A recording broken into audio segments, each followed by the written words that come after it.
हरे कृष्णा। वर्तमान समय में लोग एक ही ईश्वर और एक ही धर्म को मानना चाहते हैं। ऐसे समय में शंकराचार्य अपने गीता महात्म्य में बताते हैं कि यदि कोई एक ही ईश्वर की पूजा करना चाहे तो वे देवकी पुत्र श्री कृष्ण की, और यदि कोई एक ही ग्रंथ पढ़ना चाहे तो वह श्रीमद् भगवद गीता को पढ़ सकता है।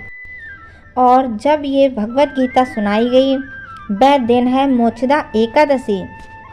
इस दिन भगवान श्री कृष्ण ने अर्जुन को भगवद गीता का सनातन दिव्य उपदेश प्रदान किया था, क्योंकि इतने वर्षों बाद भी आज भी हमारे लिए उतना ही उपयुक्त है। इस एकादशी के दिन को गीता जयंती के नाम से भी जाना जाता है, और इस दिन का विशेष महात्म्य यह है कि इस दिन भगवद गीता का ग्रंथ और संदेश का दान अधिक से अधिक लोगों को करना चाहिए। गीता जयंती के इस विशेष अवसर पर हम श्रवण करते हैं मोक्षदा एकादशी की मधुर कथा।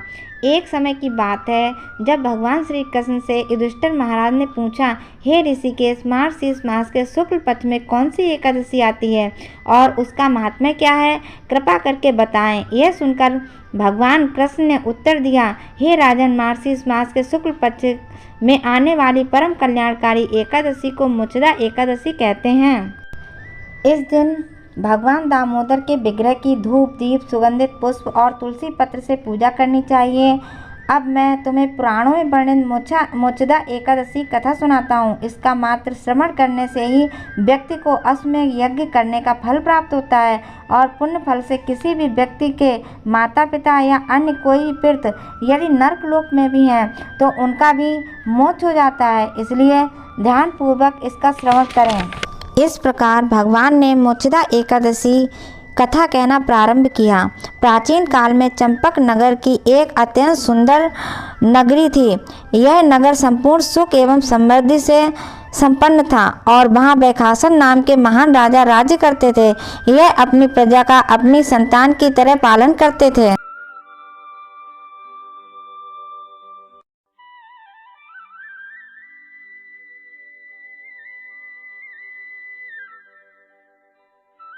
वहाँ के ब्राह्मण सभी वेदों और शास्त्रों में निपुण थे। एक दिन क्या हुआ, राजा ने रात्रि में एक दुस्वप्न देखा जिसमें उन्होंने अपने पिता को नरक की यातना भुगतते देखा। यह देखकर राजा का मन करुणा और अश्रु से भर गया। प्रातः उठकर उन्होंने सभी ब्राह्मणों को बुलाया और अपनी व्यथा का वर्णन कह सुनाया। राजा ने ब्राह्मणों से प्रार्थना करते हुए कहा, हे विद्वान ब्राह्मणों, अपने पिता को इस प्रकार नरक की यातना में देखकर मेरा मन उद्विग्न हो चुका है। यदि एक पुत्र के नाते मैं उन्हें इस कष्ट से मुक्त नहीं कर सकता तो मेरा जीवन व्यर्थ है। इसलिए कृपया आप मेरा मार्गदर्शन करें कि किस प्रकार मैं अपने पिता को नरक की यातना से मुक्ति दिला सकता हूँ। राजा की प्रार्थना सुनकर ब्राह्मणों ने कहा, हे राजन, हम आपकी मनोस्थिति को समझ सकते हैं और इसका उपाय मात्र एक ही स्थान पर मिल सकता है। हमारे नगर की सीमा पर पर्वतों से घिरा हुआ एक जंगल है जहाँ महान तपस्वी पर्वत मुनि रहते हैं। वे त्रिकाल ज्ञानी हैं। आपको उनकी शरण में जाकर याचना करनी चाहिए।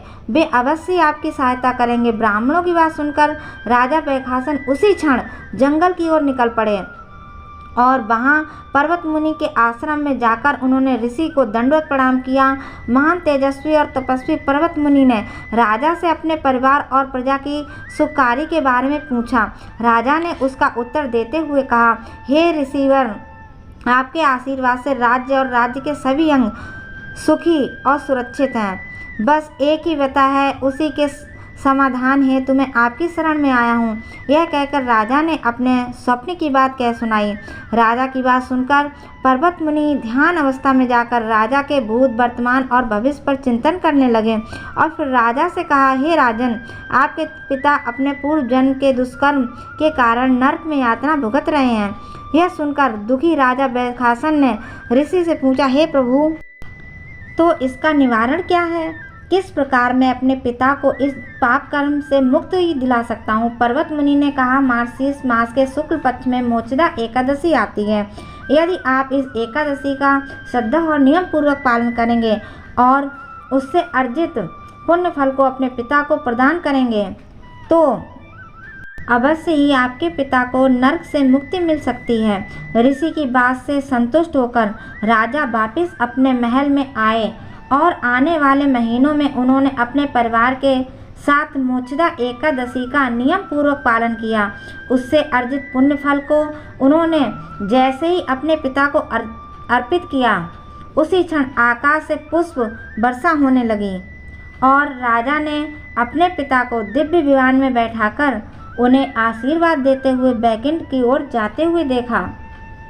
इस प्रकार कथा का समापन करते हुए भगवान श्री कृष्ण ने कहा, हे धर्मराज, ये एकादशी चिंतामणि के समान है, इसलिए जो व्यक्ति इसे नियम पूर्वक और श्रद्धा पूर्वक पालन करता है उसके पितृ यदि नरक में भी हैं तो उनका उद्धार हो जाता है और उस व्यक्ति को आध्यात्मिक लोक की प्राप्ति होती है। इतना ही नहीं, अपितु वर्तमान भौतिक जीवन में भी सुख और समृद्धि प्राप्त होती है। भगवान आगे कहते हैं, इस दिन जो भी मेरा संदेश भगवत गीता का दान अन्य लोगों तक पहुंचाता है वह मुझे सर्वाधिक प्रिय है और उसे मैं परम गति प्रदान करता हूं। तो अब आप समझ ही गए होंगे कि इस दिन का विशेष महत्व क्या है। जी हाँ, गीता जयंती या मोक्षदा एकादशी के दिन भगवत गीता का दान देना ये परम गति प्रदान करने वाला पुण्य कर्म है। इस दिन दिया गया भगवत गीता का एक दान 1000 गुना अधिक फल प्रदान करता है और इसीलिए दिसंबर मास में इस्कॉन के मंदिरों में भगवत गीता पुस्तक वितरण का महायज्ञ चलता है। आज के दिन हम आपसे एक और नम्र निवेदन करना चाहते हैं कि गीता जयंती के विशेष अवसर पर हम आपसे प्रार्थना करते हैं कि आप में से प्रत्येक व्यक्ति जो भी इस वीडियो को देख रहे हैं वे कम से कम 10 व्यक्ति को भगवत गीता का एक श्लोक सुनाएं अथवा उस विषय में चर्चा करें और ये करने के बाद आप वीडियो के अंत में कमेंट बॉक्स में ज़रूर बताएं। तो चलिए अब हम आपको बताते हैं मोक्षदा एकादशी को पालन करने की व्रत विधि क्या है। सबसे पहले इस एकादशी का पालन करने के लिए ब्रह्म मुहूर्त में उठकर स्नान आदि से निवृत्त हो जाएं, भगवान की मंगला आरती करें अथवा उसका दर्शन करें। तत्पश्चात तुलसी देवी की पूजा करें, उन्हें जल अर्पित करें और उनकी प्रदक्षिणा करें। उसके बाद भगवान के समक्ष हाथ में गंगा जल लेकर एकादशी व्रत का संकल्प लें। तत्पश्चात तुलसी देवी के समक्ष बैठकर हरे कृष्ण महामंत्र यानी हरे कृष्णा कृष्णा कृष्णा हरे हरे, हरे राम राम राम हरे हरे इसका अधिक से अधिक मात्रा में जाप करें। इसके पश्चात इस एकादशी के दिन एक विशेष कार्य ये करना चाहिए कि इस दिन संपूर्ण दिन के दौरान प्रातः काल में अथवा जब भी आपको समय मिले संपूर्ण भगवत गीता के श्लोक अथवा अनुवाद का पठन करें। मोक्षदा एकादशी के दिन भगवत गीता का पठन करना अत्यंत आवश्यक है और एकादशी है इसलिए किसी भी प्रकार के अन्न का त्याग करें।